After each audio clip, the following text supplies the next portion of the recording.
Hi అండి. అందరూ ఎలా ఉన్నారు? బాగున్నారా? Welcome to my YouTube channel mumps recipes. ఈరోజు మన ఛానల్‌లో చికెన్ ఫ్రైడ్ రైస్ ఎలా చేయాలో చూద్దాము. దానికోసం 200 గ్రామ్స్ అయితే నేను బోన్‌లెస్ చికెన్‌ని తీసుకొని వాష్ చేసుకొని పెట్టుకున్నాను.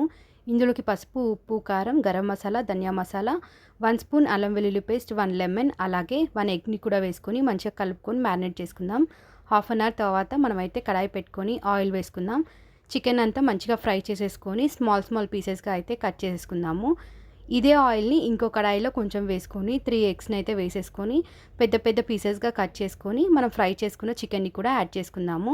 ఇందులోకైతే క్యారెట్, స్ప్రింగ్ ఆనియన్స్ అలాగే క్యాబేజీ కూడా వేసేసుకొని బాగా మిక్స్ చేసుకొని మనము చల్లార్చుకున్న రైస్‌ని కూడా యాడ్ చేద్దాం. ఇందులోకైతే కారం, ఉప్పు అలాగే గరం మసాలా, ధనియా మసాలా కూడా వేసుకొని మిక్స్ చేసుకోవాలి.